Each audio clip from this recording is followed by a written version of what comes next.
Hello everyone, welcome to your maths classes with your math teacher. कैसे हो आप सब? आई जस्ट होप कि आप सब ठीक होगे, आप अपनी पढ़ाई कंटिन्यू कर रहे होगे। तो इसी के साथ शुरू करते हैं हम आज की क्लास। कल हमारा सेकंड चैप्टर जो है वो कंप्लीट हो गया था, है ना। तो आज हम नया चैप्टर शुरू करने वाले हैं, थर्ड चैप्टर। कौन सा? मैट्रिसेस। हम आज करेंगे कौन सा? Third chapter, matrices. ठीक है, ये प्लूरल है।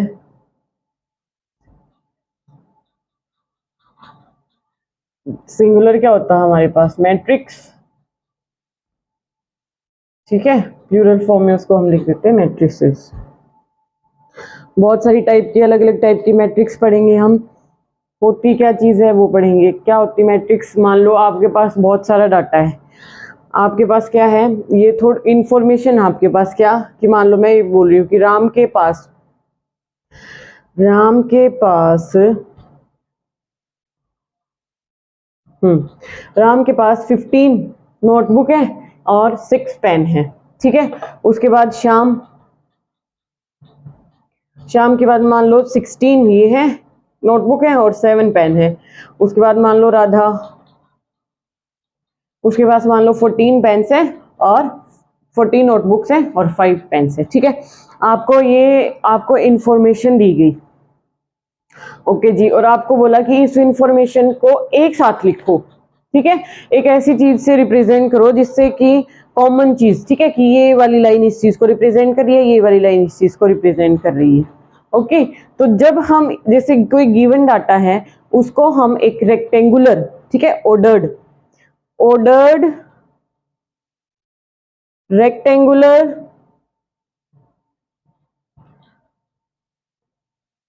अरेंजमेंट,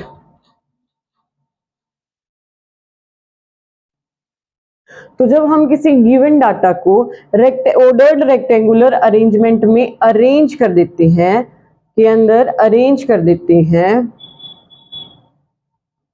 करते हैं तो उसको हम क्या बोलते हैं?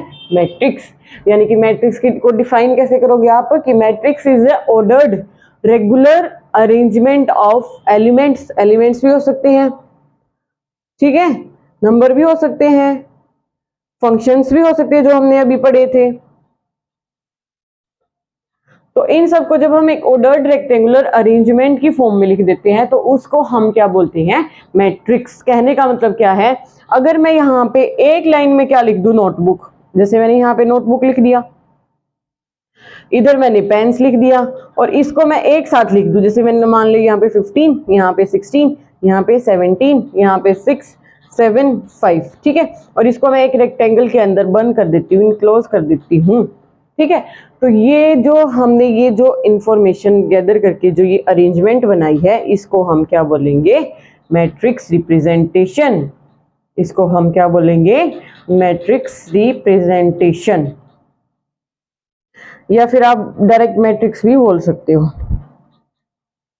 ओके जी, आई थिंक आपको समझ आया होगा कि जब हम एक ऑर्डर्ड रेक्टेंगुलर अरेंजमेंट में एलिमेंट्स को, अच्छा ठीक है, एलिमेंट्स हो गए, जैसे ए बी सी हो गया, कुछ लिख दो ए बी सी डी, इस टाइप से लिख दिया और मैंने इसको एक रेक्टेंगल के अंदर बंद कर दिया, अब भी ये मैट्रिक्स है। ठीक है, एलिमेंट्स हो गए, नंबर, ये नंबर सी है। फंक्शंस, जो हमने फंक्शंस अभी पढ़े थे, क्या ये मान लो कॉस थीटा, साइन थीटा, ठीक है, टेंजेंट थीटा, कोटेंजेंट थीटा, इस टाइप से मैंने फंक्शंस को एक रेक्टेंगल के अंदर ऑर्डर में अगर मैंने इसको रेक्टेंगुलर रिप्रेजेंट कर दिया तो इसका मतलब है ये हमारे पास किसकी रिप्रेजेंटेशन बन गई? मैट्रिक्स की रिप्रेजेंटेशन। ओके जी, चलिए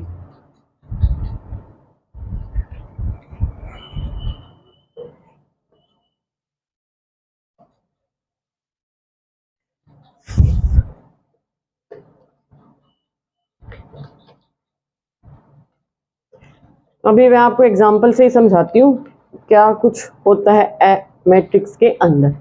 ओके, इधर मैंने लिख दिया 1 2 3 4 5 6, ये भी लिख लो।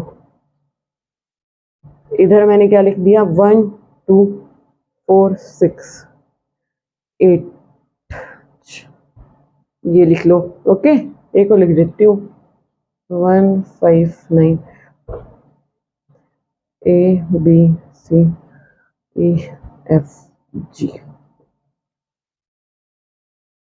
तीनों टाइप के एग्जाम्पल समझा देती हूँ मैं आपको, कोई प्रॉब्लम नहीं है।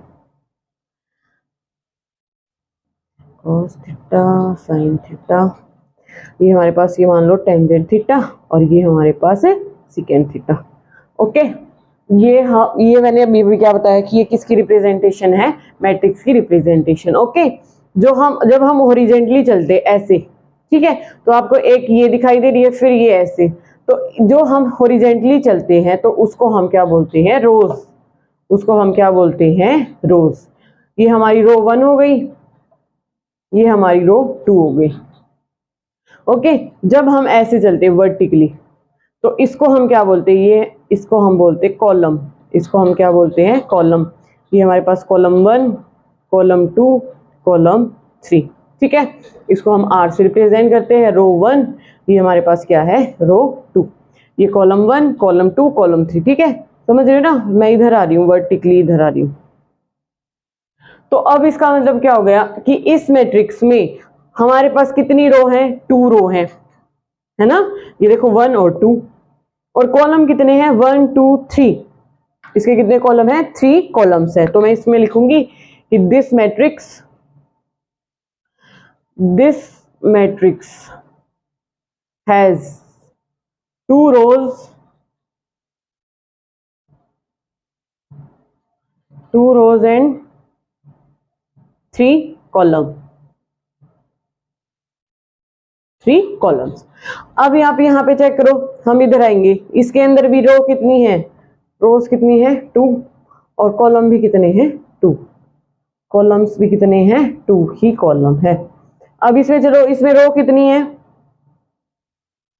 इसमें रो कितनी है, 1 2 3, रोज हमारे पास आ गई 3, कॉलम्स कितने हैं, 1 2, कॉलम्स कितने हैं, 2। तो इस तरह से किसी भी मैट्रिक्स को देख के आप उसके अंदर number of rows and number of columns का पता लगा सकते हैं डायरेक्ट, ठीक है, बिल्कुल बच्चों वाला काम है।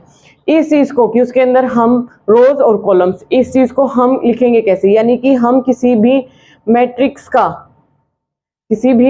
का ऑर्डर कैसे फाइंड आउट करेंगे, किसी भी मैट्रिक्स का ऑर्डर फाइंड आउट कैसे करेंगे, वो होता है हमारे पास। जैसे मैंने यहाँ पे मैट्रिक्स लिख दी, यहाँ पे ये मेरी मैट्रिक्स हो गई, और इधर यहाँ पे मैं लिखूंगी जितनी मेरे पास रोज हैं मल्टीप्लाई में जितने मेरे पास क्या है, कॉलम्स हैं। समझ आ रहा है। ये मान लो मैंने ए मैट्रिक्स का नाम दे दिया, तो जो मेरी ए मैट्रिक्स है उसको मैं लिखूंगी कि उसके अंदर 2 तो रो है, मल्टीप्लाई में 3 कॉलम है। ओके जी, तो जो मैं ये 2 × 3 6 करके मत लिख देना, अब इसको यहाँ पे 6 करके नहीं लिख देना, ये इसका ऑर्डर हम कैसे डिफाइन करते हैं, हम किसी भी मैट्रिक्स का ऑर्डर ऐसे ही डिफाइन करते हैं। अरे यार, इसे मैं बता देती ना, मैं एग्जांपल से। हम मैट्रिक्स का ऑर्डर कैसे लिखेंगे कि ये हमारे पास ए मैट्रिक्स है और ये कितने ऑर्डर की है, 2 × 3 की है। अब जैसे सेकंड एग्जांपल में हमारे पास क्या था, 2 रो थी और 2 क्या थी, कॉलम, तो वो कितने ऑर्डर की, 2 × 2 ऑर्डर की। फिर जो हमारे पास ये मान लो बी मान ले, और जो सी हमारे पास जो मैट्रिक्स थी उसके अंदर क्या था कि 3 तो रो थी और 2 क्या थे, कॉलम। ओके, तो इसका जनरल रिप्रेजेंटेशन कि किसी भी मैट्रिक्स को एक्स मान लो, कोई भी मैट्रिक्स है, उसको मैं रिप्रेजेंट कैसे करूंगी, ये मान लो m × n से, where my m is number of rows and n is number of columns,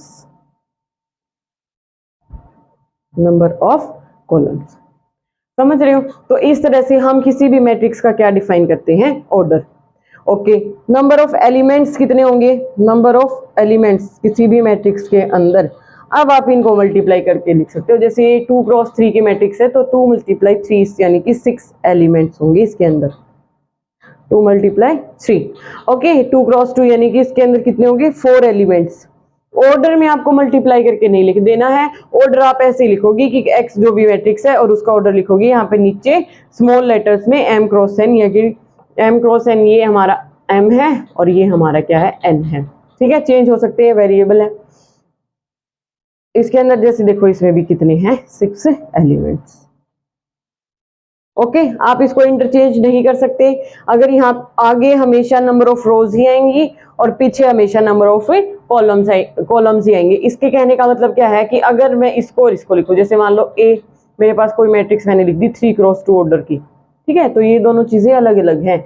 इस मैट्रिक्स का क्या मतलब है कि इसके अंदर नंबर ऑफ रोज 2 है, लेकिन इसका मतलब क्या है, इस मैट्रिक्स के अंदर नंबर ऑफ रोज कितनी है हमारे पास 3। तो आपको मिक्स मैच नहीं कर देना है। आप m क्रॉस n को n क्रॉस m ना तो समझोगे ना ही लिखोगे, ठीक है। These two numbers are different. सिर्फ आपको रिप्रेजेंट करने के लिए मैं बता रही हूँ कि ये मान लो हमने m लिखा, ये मान लो हमने n लिखा। हाँ, जब आपको नंबर ऑफ एलिमेंट्स अगर फाइंड आउट करने किसी मैट्रिक्स के अंदर, तब आप इनको मल्टीप्लाई करके और यहाँ लिखोगे कि इसके अंदर इतने एलिमेंट्स हैं। लेकिन अगर कोई आपको पूछे कि इस मैट्रिक्स का ऑर्डर क्या है, तो आप यही लिखोगे कि 2x3 ऑर्डर की मैट्रिक्स है, ठीक है जी।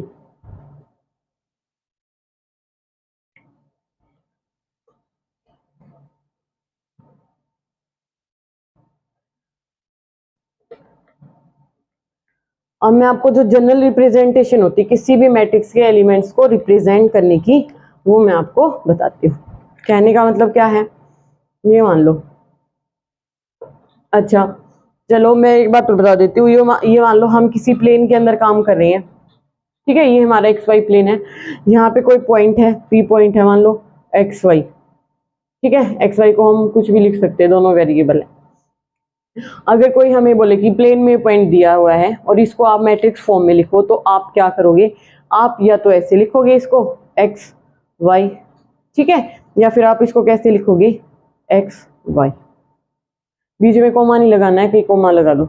ये खुद से अंडरस्टूड होता है कि ये फर्स्ट एलिमेंट है, ये सेकेंड एलिमेंट, ओके जी, ठीक है। और सिमिलरली अगर ये मान लो आपको कोई रेक्टेंगुलर दी हुई है, ठीक है, जिसके 4 वर्टिसेस हैं, ये मान लो ए बी, ये मान लो आपका सी और ये आपका डी, ठीक है। और आपको ये बोले ये वर्टिसेस दिए हुए हैं, ये 1 2 मान लो, ये 3 4, ये 5 6, ये आपके पास मान लो 7 8। ये आपके पास किसी रेक्टेंगल के 4 वर्टिसेस हैं। और अगर आपको कोई बोले कि इसको आप रेक्टेंगुलर फॉर्म में लिखो, तो भी आप इसको ऐसे ही लिख सकते हो, इनको अलग अलग लिखो। 1 2, ये हमारे पास ए के हैं, ठीक है, ऐसे देख लो अगर आपको इसमें कंफ्यूजन हो रहा है। 3 4, सी के हमारे पास क्या है 5 6 है, और डी के हमारे पास क्या है 7 8। ओके, अगर आपको कोई बोले कि इसको आप मैट्रिक्स फॉर्म में लिखो, तो आप ऐसे भी लिख सकते हो, जैसे 1 2 डायरेक्ट 3 4 5 6 7 8। ओके, यहाँ से क्या जाएगा कि यहाँ पे सबका पहला पहला पॉइंट आपके कॉलम में है और सबका पीछे वाला पॉइंट आपके सेकंड कॉलम में है, ठीक है। या फिर इसको आप ऐसे भी लिख सकते हो, कैसे, ये 1 है, ये 2 है, ये क्या 3, ये 4, ये 5 6 7 8, कैसे भी लिख सकते हो। ये ए के वर्टिसेस, ये बी के वर्टिसेस, ये सी के वर्टिसेस और ये डी के वर्टिसेस, ठीक है। तो दोनों फॉर्म में आप इस तरह से मैट्रिक्स रिप्रेजेंटेशन कर सकते हो, लिख सकते हो, ठीक है। अब जनरल जो पॉइंट होते हैं मैट्रिक्स में, जो पॉइंट्स होते हैं, उनको आप कैसे रिप्रेजेंट करोगे, मैं आपको वो बता रही हूँ, ठीक है। मैट्रिक्स के जो एलिमेंट्स होते हैं उनको हम लिखते हैं, जैसे फर्स्ट एलिमेंट को लिखेंगे हम A11, इसको बोलेंगे A11, इसको बोलेंगे A12, इसको बोलेंगे A13, ठीक है, इसको बोलेंगे A14, up to so on करते करते हम कहीं तक जा सकते हैं। ये मान लो 1m आ गया, ठीक है। मैं एक बार लिख के बता रही हूँ। उसके बाद इधर जो नंबर होता है उसको हम बोलते हैं A21, A22, A23, A24, A2n, ठीक है। इधर ऐसे ही करते करते करते करते हम यहाँ तक आएंगे, यानी कि अब हमारा नेक्स्ट एलिमेंट क्या होगा A31। एक और लिख के बता देती हूँ, A32, A33, A34, up to so on A3m। कितने भी ऑर्डर की हो सकती है, इसी तरह ये भी कितने ऑर्डर की हो सकती है। नंबर ऑफ कॉलम्स यहाँ पे आएंगे हम AN1, AN2, AN3, AN4, up to so on ANm। Okay, तो अब आपको ये जैसे जनरली रिप्रेजेंटेशन होती है, कहने का मतलब क्या है, मान लो मैं ये कोई भी दो 2x2 की यहाँ पे लिख दिया मैंने 1 2 4 6। ओके, तो जो हमारा ये एलिमेंट है उसको जनरली हम किससे रिप्रेजेंट करते हैं, A11 से, यानी कि यहाँ पे जो हमारा A11 एलिमेंट है वो कौन सा है, 1। उसके बाद मैंने यहाँ पे क्या लिखा, A12, यानी कि A12 मेरा कौन सा एलिमेंट है, 2। इधर A21 मेरा कौन सा एलिमेंट हो गया, 4। और A22 मेरा कौन सा एलिमेंट हो गया, 6। ओके, इस तरह से कहने का मतलब है ये जनरली जब हम इनको लिखते हैं तो हम इसको ऐसे लिखते रिप्रेजेंट करते हैं। हमें ये अंडरस्टूड होना चाहिए कि ये हमारा कौन सा एलिमेंट है, A11। ठीक है, ये हमारा कौन सा एलिमेंट है, A12। इधर से ये आपको पता होना चाहिए ये वाली बातें। ओके, अब आप देख के बता सकते हैं कि इसका ऑर्डर, इस मैट्रिक्स का ऑर्डर क्या होगा, इस मैट्रिक्स का ऑर्डर क्या होगा। इसमें देखो नंबर ऑफ रोज कितनी है, m तक जा रही है ना, नंबर ऑफ रोज यहाँ पे m। ठीक है जी, m रोज हो गई। और इधर देखो कॉलम कहाँ तक आ रही है, n तक, n, यानी कि m क्रॉस n ऑर्डर की मैट्रिक्स। ये इसका m क्रॉस n क्या है, ऑर्डर। और अगर नंबर ऑफ एलिमेंट्स निकालने के लिए बोले जाए तो वो हमारे पास क्या है, mn। ये क्या है हमारे पास, एलिमेंट्स। कहने का मतलब क्या है, अब आप इसको क्या लिखोगे कि ये 2x2 ऑर्डर की मैट्रिक्स है और इसके अंदर नंबर ऑफ एलिमेंट्स कितने हैं, 4। नंबर ऑफ एलिमेंट्स कितने हैं, 4। ठीक है, तो अब हम इसके एलिमेंट्स को कैसे रिप्रेजेंट करेंगे, ये मान लो हमारे पास एक कोई मैट्रिक्स है। ओके जी, तो इसके अंदर जो हमारे एलिमेंट्स हैं हम उसको लिखेंगे A I J। ठीक है, AIJ, यानी कि यहाँ पे I एंड J सेम भी हो सकते हैं और डिफरेंट भी हो सकते हैं, है ना। अगर सेम होंगे तो ये A11 बनेगा, A22, A33 और A44। और अगर अलग अलग होंगे तो वो क्या बनेगा, A12 बनेगा, A13, 213। ओके, इस टाइप से हमारे एलिमेंट्स को, ये हमारी मैट्रिक्स की रिप्रेजेंट थी। ये हमारी मैट्रिक्स के अंदर जो एलिमेंट्स होंगे ये उसको रिप्रेजेंट करेगा। ठीक है, अब जैसे ये हमारी आई है, आई की वैल्यू 1 से लेके कहाँ तक जा रही है, m से तो छोटी ही रहेगी ना, तो ये वैल्यू हमारी m1 से लेके m तक जाएगी। और जो j की वैल्यू है वो हमारी कहाँ से कहाँ तक, क्योंकि ये देखो ये यहाँ पे i का मतलब पहला लेटर और j का मतलब सेकेंड। ठीक है, इधर i की वैल्यू क्या है, 2 और j की वैल्यू 1, i की वैल्यू 3, j की वैल्यू 1, i की वैल्यू n और j की वैल्यू क्या है, 3। ओके, तो इधर से हमारा ये देखो कि हमारे जो यहाँ पे, हाँ यहाँ पे i क्या है फर्स्ट, और हमारी i की वैल्यू 1 to n जा रही है ना, तो हमारा j है और j की वैल्यू कहाँ तक जा रही है, m तक जा रही है, तो ये 1 से लेके m से छोटा रहेगा। ये आपको एलिमेंट्स को रिप्रेजेंट करने के मेथड की, हाँ किसी मैट्रिक्स के एलिमेंट्स को जनरली हम कैसे रिप्रेजेंट करेंगे। ठीक है, आई जस्ट होप आपको ये समझ आया होगा।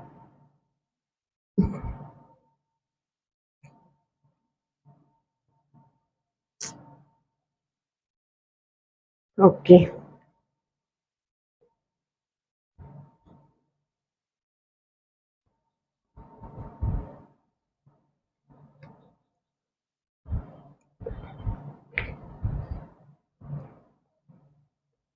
अभी मैं आपको एक दो एग्जांपल करवा के दिखाऊंगी या बाद में कराऊं, चलो बाद में कराती हूँ, मैं एक बार टाइप्स ऑफ मैट्रिक्स करवा देती हूँ ना।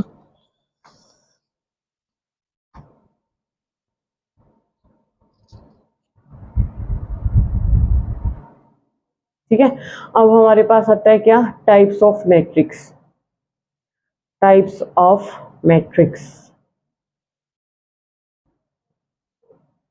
फर्स्ट है हमारी कॉलम मैट्रिक्स। नाम से ही पता चल रहा है कॉलम मैट्रिक्स का मतलब क्या होगा, जिसके अंदर एक ही कॉलम होगा, जिसके अंदर क्या होगा, एक ही कॉलम होगा, उसको हम क्या बोलेंगे, कॉलम मैट्रिक्स। यानी कि रो तो ज्यादा हो सकती है, यहाँ पे मैंने लिख दिया 1 2 3 4। इसका क्या मतलब है, इसके अंदर नंबर ऑफ रोज कितनी है, एक ये एक ये एक ये एक ये, यानी कि नंबर ऑफ रोज कितनी है हमारे पास 4। लेकिन कॉलम कितने हैं, अगर हम ऐसे जाएंगे तो कॉलम हमारे पास एक ही है, तो ये मतलब 4x1 ऑर्डर की मैट्रिक्स है जिसके अंदर एलिमेंट्स कितने हैं 4, जिसके अंदर एलिमेंट्स कितने हैं 4। तो इस ऐसी मैट्रिक्स जिसके अंदर हमारे पास एक ही कॉलम होता है उसको हम बोलते हैं कॉलम मैट्रिक्स। दूसरी हमारे पास रो, समझ गए होगे आई थिंक बहुत सारे बच्चे कि रो मैट्रिक्स का क्या मतलब होगा, कि जिस मैट्रिक्स के अंदर सिर्फ एक ही रो होती है, समझ रहे हो। इसी को आप ऐसे करके लिख दो 1 2 3 4, ठीक है। नंबर ऑफ रोज इधर जाएंगे 1 ही है, लेकिन नंबर ऑफ कॉलम्स कितने भी हो सकते हैं 1 2 3 4। तो अब ये 1x4 की बन गई, यानी कि नंबर ऑफ रोज आगे लिखते हैं, नंबर ऑफ कॉलम्स यहाँ लिखते हैं। ओके, तो अब ये थी 4x1 की और ये है 1x4 की। तो जिसमें 1 कॉलम है वो कॉलम मैट्रिक्स, जिसमें 1 रो है वो क्या बन जाएगी हमारे पास है रो मैट्रिक्स।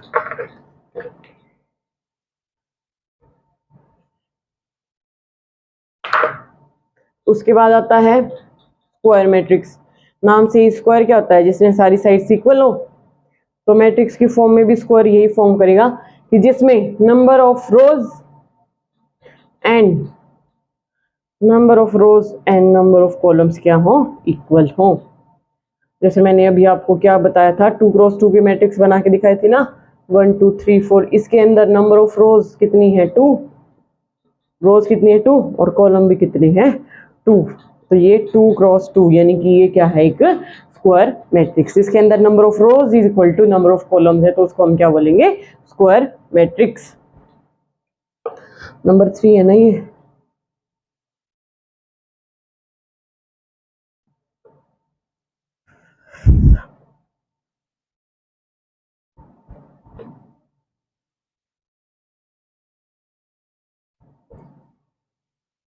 नंबर 4 पे हमारी क्या होती है डायगोनल मैट्रिक्स। डायगोनल मैट्रिक्स से पहले कौन सी थी वो एक,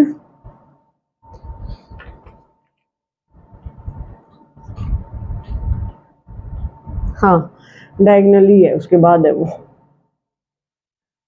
अच्छा मैंने आपको बताया नहीं, जैसे जो हमारी ये एलिमेंट्स होते हैं ना, मतलब कौन से A11 A22 A33, समझ रहे हो, जो यहाँ पे फिर यहाँ पे फिर यहाँ पे, जो A11 A22 A33 इनको हम बोलते हैं डायगोनल एलिमेंट्स। इनको हम क्या बोलते हैं डायगोनल एलिमेंट्स, इनको हम क्या बोलते हैं डायगोनल एलिमेंट्स।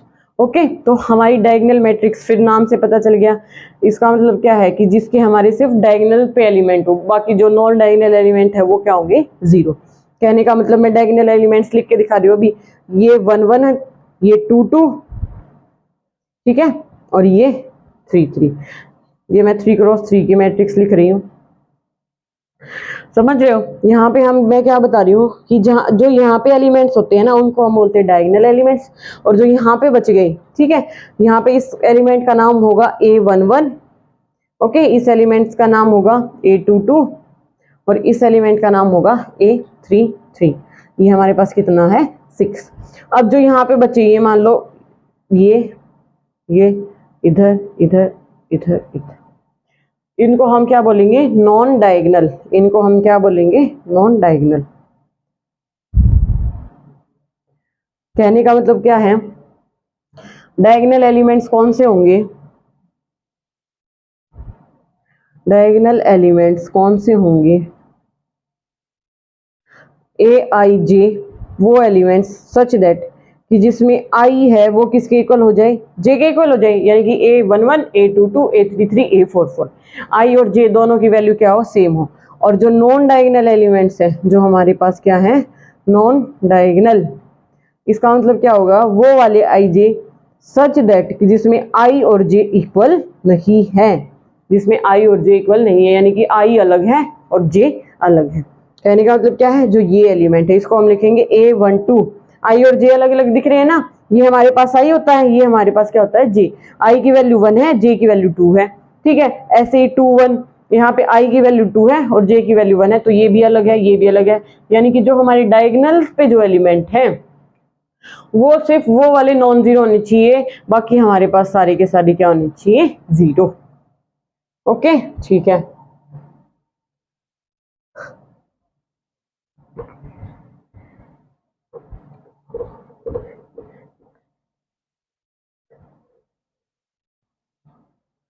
उसके बाद आती है हमारे पास क्या, स्केलर मैट्रिक्स। फोर टाइप की कली ना हमने, हाँ स्केलर। उसके बाद आती है हमारे पास स्केलर मैट्रिक्स। थोड़ा सा फर्क है इसके अंदर, बाकी वही है। इसमें भी क्या है कि हमारा जो डायगोनल है, डायगोनल पे एक जैसे एलिमेंट आने चाहिए बस, और बाकी जो नॉन डायगोनल एलिमेंट है वो क्या होने चाहिए, जीरो। फर्क क्या है, फर्क क्या है स्केलर में और डायगोनल मैट्रिक्स में। डायगोनल मैट्रिक्स में यहाँ पे अलग अलग क्वांटिटी आ सकती है, लेकिन जो हमारा स्केलर मैट्रिक्स है उसमें यहाँ पे क्या आएगा, एक ही क्वांटिटी आएगी। यानी कि अगर यहाँ पे 4 है तो इधर भी 4 होगा और इधर भी 4 ही होगा। ठीक है, यहाँ पे कुछ भी आ सकता है। हाँ अगर सेम आ जाए तो भी कोई प्रॉब्लम नहीं है, तो वो डायगोनल भी बन जाएगी और स्केलर बोथ। ठीक है, ऐसा नहीं हो सकता, ऐसा नहीं है कि यहाँ पे अगर सेम आ जाए तो ये मैट्रिक्स ये स्केलर भी है और डायगोनल भी है। क्यों? क्योंकि डायगोनल मैट्रिक्स की डेफिनेशन क्या है कि जो डायगोनल एलिमेंट है वो नॉन जीरो होने चाहिए। ठीक है, अब वो सेम आ रहे तो इसमें इससे हमें कोई प्रॉब्लम नहीं है। तो ये डायगोनल मैट्रिक्स भी है और साथ के साथ स्केलर भी है। लेकिन स्केलर में ऐसा नहीं होगा कि यहाँ पे अलग अलग एलिमेंट आए तो वो डायगोनल तो बन जाएगी लेकिन वो स्केलर नहीं बनेगी। तो every scalar matrix is a diagonal matrix. तो जो स्केलर मैट्रिक्स होती है वो डायगोनल तो होती ही है। ठीक है, इसको हम रिप्रेजेंट कैसे करेंगे, कि हमारा आंसर क्या आएगा, कोई कांस्टेंट क्या देती हूँ जिस टाइम पे कि हमारा आंसर आएगा ए आई जे के अंदर जब आई जे के इक्वल है। ठीक है, ये मैं आपको एलिमेंट्स की रिप्रेजेंटेशन बता रही हूँ सिर्फ, और जीरो आएगा जब हमारा आई जे के इक्वल नहीं है, इसमें इन ए आई जे में। ओके जी, इसको भी मैं ऐसे लिख देती हूँ कि जब हमारा आई है वो जे के इक्वल हो, इसमें इन ए आई जे के अंदर। तो ये हमारी किसकी डेफिनेशन हो गई, स्केलर मैट्रिक्स की। आई जस्ट होप आपको समझ आया होगा। 6 क्या है हमारे पास, identity matrix. Identity matrix, identity का मतलब तो वही 1, एडिशन में मल्टीप्लिकेशन में, एडिशन में 0, मल्टीप्लिकेशन में 1। अलग अलग टाइप के, जैसे जो हमारे डायगोनल एलिमेंट है वो हमेशा 1 होने चाहिए, नॉन डायगोनल एलिमेंट क्या होने चाहिए, 0। ये किसका एग्जाम्पल है हमारे पास, एक आइडेंटिटी मैट्रिक्स का। ओके, आइडेंटिटी मैट्रिक्स का मतलब क्या है, जब हमारे डायगोनल के एलिमेंट्स 1 हो जाते हैं, यहाँ पे के की वैल्यू कुछ भी हो सकती है। स्केलर मैट्रिक्स में यहाँ पे 1 2 3 4 5 6 एनीथिंग एल्स, कुछ भी आ सकता है, लेकिन आइडेंटिटी मैट्रिक्स में डायगोनल पे हमेशा क्या आना चाहिए, 1। यानी कि 1 आएगा अगर आई जे के इक्वल है इन ए आई जे के अंदर, और 0 आएगा अगर आई जे के इक्वल नहीं है इन ए आई जे के अंदर। ओके, आई जस्ट होप आपको समझ आ गया होगा। तीनों मैट्रिक्स में डिफरेंस आपको एक बार देखने में ऐसा लग रहा है, लेकिन तीनों मैट्रिक्स के बीच का आपको डिफरेंस समझना है अच्छे से कि स्केलर का मतलब क्या है, कि यहाँ पे जो है एक सेम जैसी एक जैसी वैल्यूज आनी चाहिए, नॉन डायगोनल क्या होनी चाहिए, 0 होनी चाहिए। आइडेंटिटी का मतलब क्या है कि यहाँ पे हमेशा 1 ही आना चाहिए, यहाँ पे हमेशा क्या आना चाहिए, 1 आना चाहिए, जब वो आइडेंटिटी बनेगी। उसके बाद डायगोनल में क्या था कि जो यहाँ पे जो एलिमेंट डायगोनल एलिमेंट वो सिर्फ नॉन जीरो होने चाहिए। ठीक है, वो एक जैसे हो अलग अलग हो कोई फर्क नहीं पड़ता, वो सिर्फ क्या होने चाहिए, नॉन जीरो होनी चाहिए। और जो नॉन डायगोनल एलिमेंट है वो भी क्या होने चाहिए, सारे के सारे 0। तो ये हमारे पास क्या है, तीनों मैट्रिक्स अलग अलग टाइप की। लास्ट है हम आपके पास जीरो मैट्रिक्स या फिर नल मैट्रिक्स, नाम से ही पता चल रहा है, जिसमें सारे के सारे एलिमेंट्स क्या होंगे आपके पास, 0। ठीक है, नल मैट्रिक्स या फिर डायगोनल मैट्रिक्स। नल मैट्रिक्स बोलेंगे, डायगोनल बोल रही इसको है, जीरो मैट्रिक्स, गलती से डायगोनल निकल गया भाई, सॉरी।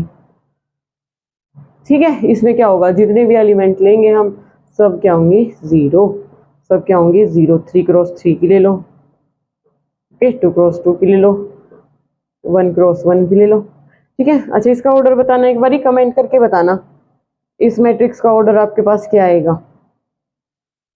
ऑर्डर पूछ रही हूँ मैं, number of rows and number of columns. ठीक है, कमेंट करके बताना, मैं नहीं बता रही। ठीक है जी। ओके, तो मैं आपको एक दो मैट्रिक्स लिख के दिखा देती हूँ, आपकी बुक से एग्जांपल करवा देती हूँ एक दो, ताकि आपको समझने में क्या हो, आसानी रहे।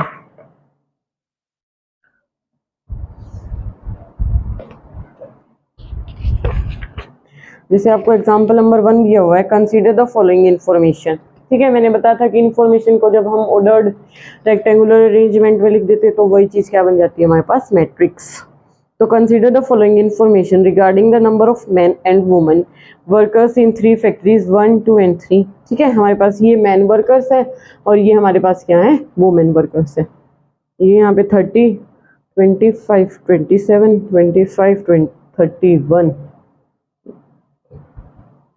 अब ये कह रहा है कि represent the above information in the form of 3x2 matrix. हमें ऑर्डर दिया हुआ है 3x2। इसका मतलब अब हमें क्या समझ आना चाहिए कि हमारी नंबर ऑफ रोज कितनी होंगी, 3, और हमारे पास नंबर ऑफ कॉलम्स कितने होंगे, 2। ठीक है, तो मैं इसको रेक्टेंगुलर रिप्रेजेंटेशन में यहाँ पे रिप्रेजेंट करके दिखा रही हूँ। नंबर ऑफ रोज 3 बनानी है तो 1, 2, 3। ठीक है, नंबर ऑफ कॉलम्स 2 बनानी है तो 1, 2 डायरेक्ट लिख देती हूँ मैं फिर तो 25, 31, 27, 26। ठीक है, ये हमारी किसकी ऑर्डर की है, 3x2 की। साथ ही साथ अगर मैं इसको आपको बोलूँ कि 2x3 की मैट्रिक्स में कन्वर्ट करो तो क्या करोगे आप, यानी कि आपके पास रो कितनी होनी चाहिए, 2 होनी चाहिए, और कॉलम कितने होने चाहिए, 3 होने चाहिए। तो अब कैसे रिप्रेजेंट करोगे, आपको रो सिर्फ 2 ही बनानी है। ओके, तो रो 2 बनानी है तो इसको आप एक रो में लिखो। ठीक है, इसको आप एक रो में लिखो और इसको आप एक रो में लिखो। ये आपके पास क्या आ गया, 2x3 की मैट्रिक्स आ गई। समझ रहे हो, तो इस तरह से मैट्रिक्स को लिखना, बिल्कुल ये तो बेसिक्स है आपका, बिल्कुल बच्चों वाला काम है। आई थिंक कोई प्रॉब्लम नहीं होनी चाहिए। एग्जाम्पल नंबर 2 देखो, if a matrix has 8 elements what are the possible orders it can have. ठीक है, ये कह रहा है कि एक जो मैट्रिक्स है उसके अंदर कितने एलिमेंट्स हैं, 8 एलिमेंट्स हैं। ओके जी, नंबर ऑफ एलिमेंट्स आपके पास 8 दिए हुए हैं और आपको ऑर्डर पूछा हुआ है। नंबर ऑफ एलिमेंट्स आपको कितने दिए हुए हैं, नंबर ऑफ एलिमेंट्स आपको दिए हुए हैं 8, और आपको पूछा है कि ऑर्डर फाइंड आउट करो। ऑर्डर आपको फाइंड आउट करना है। अब मैंने आपको ऑर्डर क्या बताया था कि m क्रॉस n हमारे पास क्या होता है, ऑर्डर। ये हमारे पास क्या होता है, ऑर्डर, और इसके अंदर एलिमेंट्स कितने हो गए, mn हमारे पास क्या हो गए, एलिमेंट्स। ठीक है, तो एलिमेंट्स का मतलब यहाँ पे इस कितने एलिमेंट दिए हुए हैं, 8 एलिमेंट दिए हुए हैं। आपको ऑर्डर डिसाइड करना है, यानी कि आपको 8 को m क्रॉस n की फॉर्म में लिखना है। अब आप किन दो नंबर्स को मल्टीप्लाई करके 8 बना सकते हो वो चीज़ आपको लिखनी है। 1 से शुरू करेंगे। ठीक है, 1 के मल्टीप्लाई में अगर मैं 8 कर दूँ तब भी मेरा आंसर 8 आएगा। अगर मैं 8 के मल्टीप्लाई में 1 कर दूँ तो भी मेरा आंसर 8 आएगा। आएगा या नहीं आएगा। तो ये हमारा ऑर्डर हो गया, ये हमारे पास एलिमेंट हो गई। उसके बाद 2 से शुरू करो, 2 × 4 8 बनेगा। उसके बाद रिवर्स करो, 4 × 2 तब भी 8 बनेगा। ठीक है, अब आप 3 को किसी के साथ मल्टीप्लाई करके 8 बना सकते हो, नहीं बना सकते। तो बस ये 4 पॉसिबल ऑर्डर हो सकते हैं कि इन ऑर्डर्स की हम मैट्रिक्स फाइंड आउट कर सकते हैं।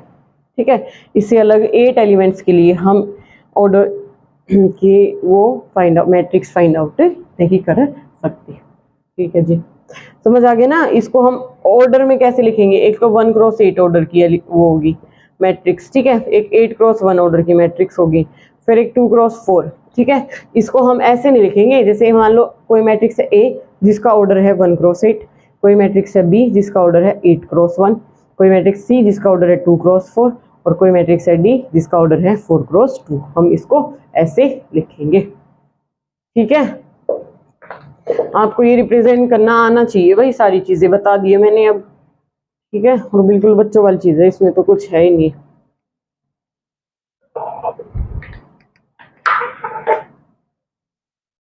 कंस्ट्रक्ट एग्जाम्पल नंबर 3 देखो, construct a 3x2 matrix whose elements are given by. ठीक है, हमें 3x2 ऑर्डर की मैट्रिक्स बनानी है, मतलब नंबर ऑफ रोज हमारे पास कितनी है 3, और नंबर ऑफ कॉलम्स कितने हमारे पास 2। ठीक है, मतलब यहाँ पे आएगा ओके, यहाँ पे आएगा A11 A12, ओके जी। यहाँ पे आएगा A21 A22। समझ रहे हो ना मैं ये क्यों लिख रही हूँ, 2 तक क्यों लिख रही हूँ, क्योंकि मेरे को 2 ही कॉलम बनाने, लेकिन रो 3 बनानी तो मेरे को 3 1 का यूज करना पड़ेगा। A32, ये मेरे पास किस ऑर्डर की मैट्रिक्स है, 3 क्रॉस 2 की। एलिमेंट्स ये मेरे पास 1 1 है, और एलिमेंट्स ए आई जे कैसे फाइंड आउट होगा, 1/2 मॉड I - 3G। ओके, इसमें क्या करना है, वैल्यूज पुट करो और अपनी 1 1 की वैल्यू निकालो। मतलब कहने का मतलब क्या है, मैं इसकी वैल्यू निकाल के दिखाती हूँ आपको। A11 का मतलब I की वैल्यू भी 1 और J की वैल्यू भी 1 पुट कर दो। I की वैल्यू भी 1 पुट करो और J की वैल्यू भी क्या पुट करो, 1। ठीक है, 1/2 1 - 3 - 2 का मोड +2 मल्टीप्लाई में 2 आ जाएगा, ये क्या बन गया हमारे पास 1। तो A11 की वैल्यू हमें मैट्रिक्स फाइंड आउट करनी है, यहाँ पे मेरा एलिमेंट आ गया 1। अब मैं आपको A12 की वैल्यू फाइंड आउट करके दिखाती हूँ। I की वैल्यू 1, J की वैल्यू 2।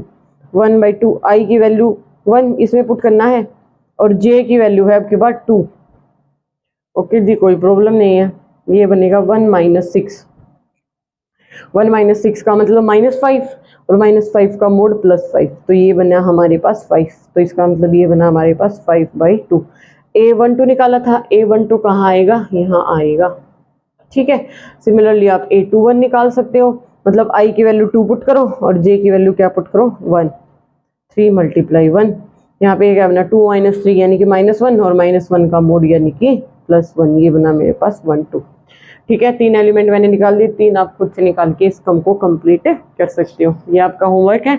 तो आज की क्लास में इतना ही। सबके बीच का आपको डिफरेंस समझ आना चाहिए, कॉलम, रो, आइडेंटिटी, स्केलर। ठीक है जी, अच्छे से ध्यान से पढ़ना है, आगे का काम हम नेक्स्ट वीडियो में करेंगे। ओके,